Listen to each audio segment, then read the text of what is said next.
Now, the battle of Putin's top target, Kyiv, is on its day 16 of Russia's invasion and attempts being made by the Russian forces to enter Ukrainian capital Kyiv from Irpin and Brovery. Ukrainian forces are fighting back and efforts are being made to stall Russian advances. Ukraine troops have destroyed 5 Russian tanks in Brovery and claim to have killed 30 Russian soldiers, including a top Russian commander. Ukrainians are battle-ready with tanks, infantry, fighting vehicles and troops with anti-tank guided missiles deployed in the bone-chilling -5 degrees at the city checkposts. The Ukrainian capital is bracing for a major Russian assault over the next 48 hours. I want to connect right now to my colleague Gaurav Sawant, who's been reporting relentlessly from Ukraine through the course of the last 20 days. He's joining us live right now. Gaurav, what is the latest? Once again, Kyiv bracing for attack in the next 48 hours. Where are you driving to? Preeti, if you can look around, we are at the final frontier where this fight is happening right now. This area is being shelled even as we speak. This is Brovery. This is the area where there is an intense fight happening between the Russians and the Ukrainian army. Pitched battles. We are going right up to the point that we'll be able to show you where this fighting is happening. That is the checkpoint. This is the last checkpoint of the Ukrainian army, and we are trying to get here. You listen to the conversation. They've put checkpoints because just ahead of this, you can look, Preeti, this is the anti-tank guided missile that's been placed here. We'll speak to these soldiers here. We are attempting to go where this firing is taking place. Give me a moment. We are with Mr. Kuldeep Kumar, who's speaking to the soldiers here. Здравствуйте. Здравствуйте. Можем дальше? Не, куда ехать? Мы просто хотим снимать дальше. Нет, нельзя. Тогда до какой час мы можем? Вот это все и все. Да? Тут снимать нельзя. Нет, тут снимать нельзя. Дальше где вот это... Дальше ехать тоже нельзя. Как мы можем? Можем какой-то машина, который... My colleague Gaurav Sawant is at Brovery, and his companion Kuldeep, who is a local, who speaks Ukrainian, is actually speaking to the administration. You know, we don't really know if they are police or they are army personnel, to explain the situation and why a journalist's car, because Gaurav is, and Kuldeep is also reporting with Gaurav on what they are doing in this particular area. These are the visuals which have been captured by my camera person, by Gaurav's camera person, Pawan, who's sitting in the back seat. Let's once again try and dip in and listen in on what's happening. Вот там поговори с ними. Да? Да?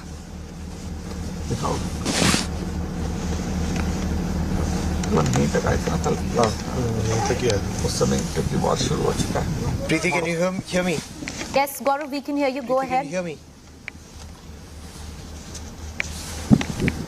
Okay, Preeti, right now, this is the point where the fighting is going on between the Russian forces and the Ukrainian forces. We were just speaking to this checkpost commander who's telling us that right now you cannot go forward because the Russians are engaging the Ukrainian forces at this point. And he's saying that we may not be at this post much longer given the intensity of the attack that is coming place. This is the other vehicle.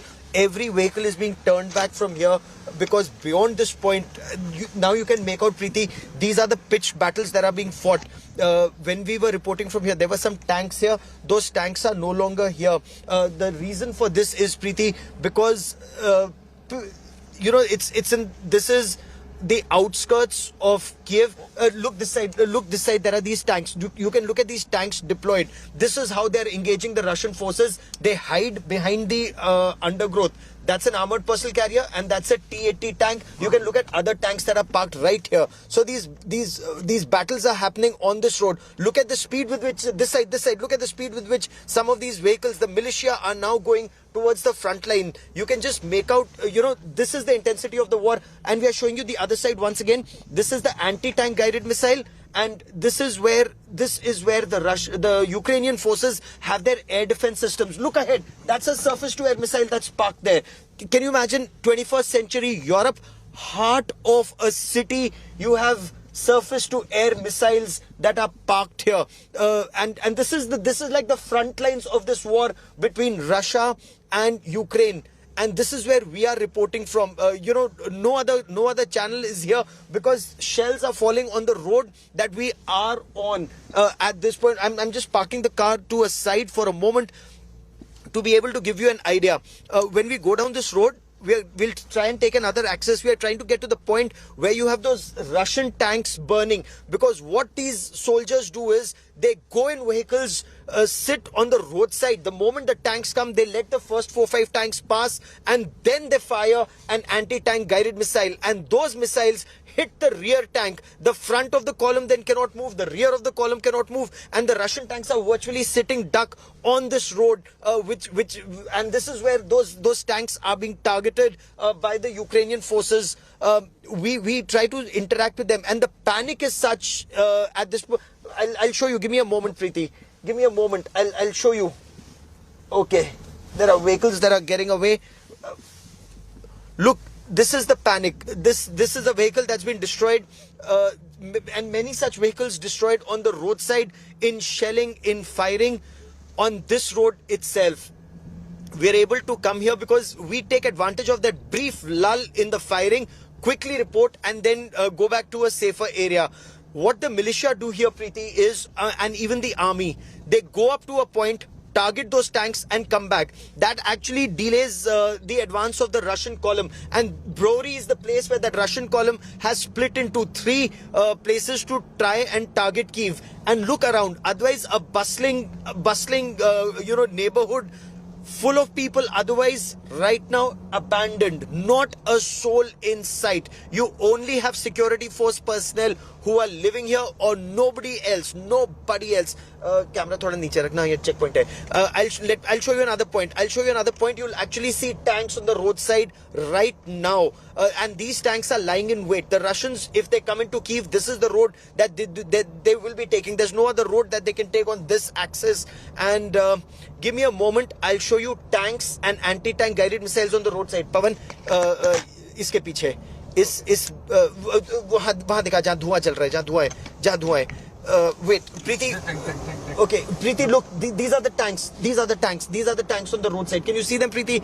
These are the tanks on the roadside right here. On the roadside, anti-tank guided missile jets or detachments on the roadside. And this is that main road that the Russians will take hours from now, in case they make that big attack towards Kyiv. This is where the attack is coming, and this is where these weapons are lying in wait. And on the roadside, we'll show you this on both sides, Preeti, every step. You know, the question that is asked, why is it that it's taking so long for the Russians to enter Kyiv, is because of this defense that's been mounted at multiple locations. One location falls, the second location takes over, the third location takes over. That is how this battle is taking place right now. And it's minus 6 degrees in Kyiv during the day. It's minus 9 or 10 at night, and the wind chill factor. Despite that, this fight is going on. The question still remains, how long will this fight continue? We spoke to, Mr. Kuldeep Kumar with me, spoke to one of the army officers who gave us permission to come here. This is now restricted area. No other channel has come to this area. No other channel has the permission to come here. He spoke to one army officer who he knows, who permitted us to come. He said, we have resources for now.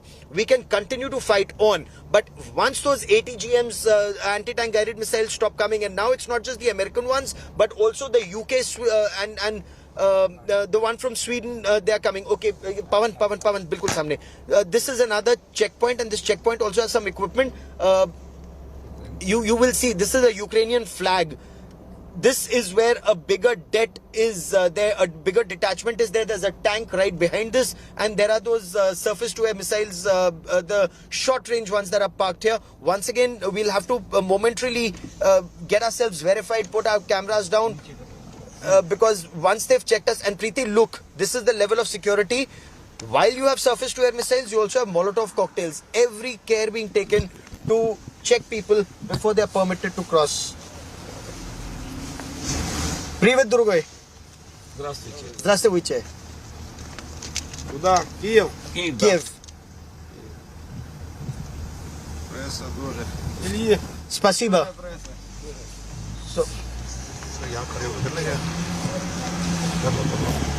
Okay, so a couple of words that we've been able to pick up in the past 20 days. Look at the weapons that they have. They have sniper rifles here. You can look at the sniper rifles. You can look at their weapons and systems. We'll try and stop here for a moment, Preeti. We'll try and speak to some of these officers and look at the damage. Look at this vehicle that is damaged right here. They've tried to escape the shelling. If they can't escape the shelling, this is how their vehicles are destroyed. Give us a moment, Preeti, as we try and get our viewers more details about what's happening in this war zone. यहाँ ना निकले local है यहाँ पर.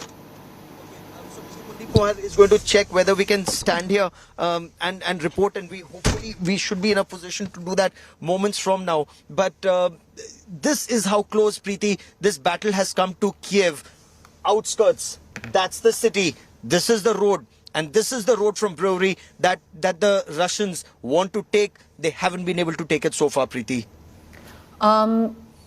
Gaurav, are we expecting, you're saying this is the road where the action is right now, which you're detailing for us. You showed us, a lot of artillery. I want to ask you, Gaurav, what are we expecting now in the next 48 hours?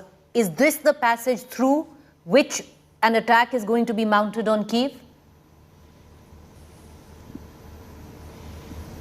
This is the main access that is still open. The Irpin-Bucha road that we were reporting from yesterday and day before, you remember that broken bridge. Now, the Russians have to cross that bridge. The Ukrainians have destroyed that bridge to stall the advance. And the Russian tanks and armored personnel carriers are all on the other side. They cannot cross. Now, to cross it, they'll have to put a bridge-laying tank or some kind of equipment to cross that divide.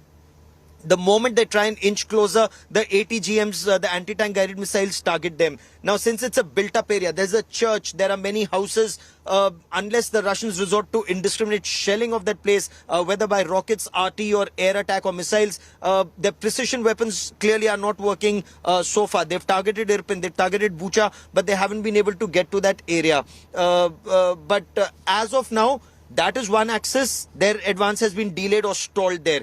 This is the other axis that they're hoping to make inroads from. Brovery is the other axis. And we are the only channel that have come this far to be able to report ground realities here. Oh, excellent. And Preeti, give us a moment as we try and speak to some of the officers here. The ones who are defending this area. Okay. Give me a moment, Preeti. Sure, Gaurav. All right, so that's my colleague. All right, Gaurav, we're going to come right back to you. Show our press card, and this is yes. All right, we're going to just cut across to Gaurav. Maybe if you're getting any visuals there, yes. So that's my colleague Gaurav. He is speaking. To the local. Brilliant. What's your name, sir? My name is Officers who are guarding this area. Okay. He is with Kuldeep and his camera person Pawan. Okay. What's up, guys? You tell us, sir. Okay. But let me begin. My name is Gaurav Sawant. I'm a journalist from India. Hi, Gaurav. Hi, Gaurav. What's your name, sir? My name is Illa Berezenko. Illa Berezenko. I am a TV correspondent for Ukrainian TV channel Espresso. And after Russians decided to wage war against Ukraine, I decided to take up arms to defend my hometown Brovery that is down that road. And my family, they are still there, and I decided to defend them, and microphone wasn't enough. He's a television correspondent. He's a TV journalist who now has an assault rifle in his hand. He has a commando dagger and his bulletproof jacket. And this road where we are, how far are we from the Russian-Ukrainian front lines? Just about 2-3 kilometers down this road. There was a huge tank battle 2 days ago, and Ukrainian armed forces was able to destroy Russian heavy armored vehicles column, and they retreated, spread across villages over there. We have relatives in these villages, and they reporting that Russians are threatening civilians and also have destroyed few homes with their heavy tanks and killed few people. We are checking every vehicle that's coming from that way, And in these vehicles, there are a lot of people whose homes were destroyed by Russian ground forces, unfortunately. But we believe that the day will come and people will return to their villages and rebuild their homes. Indeed, hope so. Now, you are saying that the Russians are barely 2 to 3 kilometers from where we are and they are targeting homes in their area. Do we have a rough assessment of the number of Russians in terms of tanks, APCs and individual soldiers? 2 days ago, there were a lot of them. There were a heavy main battle tank division, I think, or even more. You're saying a division of Russian army? A division? Yeah, about that number. But fortunately enough, they were stopped in their tracks. Some of them were destroyed, and some of them was forced to retreat and spread across villages. Right now, we know that they are trying to gather forces again, and they're trying to get their supply chain to their disposition. And but right now we don't have intelligence about numbers that they have gathered on this moment, but Ministry of Defense of Ukraine is reporting that they are preparing another assault. They're preparing another assault. And you do hear commotion occasionally where we are. This is a forested area, but it's also a built-up area. In the sense there are people living here, but there are also forests. How cold is it at night where you stand and defend your country, and now not with a mic, but with an assault rifle? But is it only assault rifles that you have, or do you have something more? We have a lot of different equipment. We are territorial defense forces. We are supporting Ukrainian armed forces. I cannot disclose what kind of equipment we have, but we do have a lot. And also our cities, our towns are pretty well fortified by locals. Right now, we do have pretty cold weather. This is fortunate for us and unfortunate for Russians, because we do have rotations and places where we are quartering, and Russians do not. That's why they are breaking in people's homes and trying to hit themselves. That's a very interesting point you make. And Preeti, if I may, the Ukrainian forces, they can go to their homes and there is rotation of troops that's happening. As far as the Russian forces are concerned, and barely a couple of kilometers down the road, as this young officer was telling us, they're just a couple of kilometers down the road, but they are out there in this open. -6 is what I'm told the temperature is, and falls to -9 at night, plus the wind chill factor. Yeah, winds are pretty heavy right now, and it's pretty cold. That's why they are forced to burn their fuel in their tanks and their armored vehicles to heat themselves up and to break into people's homes. An interesting point. Fuel is extremely important to carry the convoy forward. Replenishments, at times it's being reported for the Russian forces, it's a problem. Though it's barely 90 kilometers from the Belarus border, from where they're coming. Is this that same axis, 90 kilometers from the Belarus border to Kyiv? I cannot tell you what's the exact number of kilometers to Belarus border, but it's pretty close. And so they're burning their fuel just to keep themselves warm. They're unable to move forward because they're being challenged at every stage. It's not a smooth ride. So when people ask, why is it that the Russian forces are stalled? Why is it that they're not being able to move forward to Kyiv? And Kyiv would be how the center of town would be how many kilometers from here, according to you? I cannot disclose this information in safety reasons. Okay.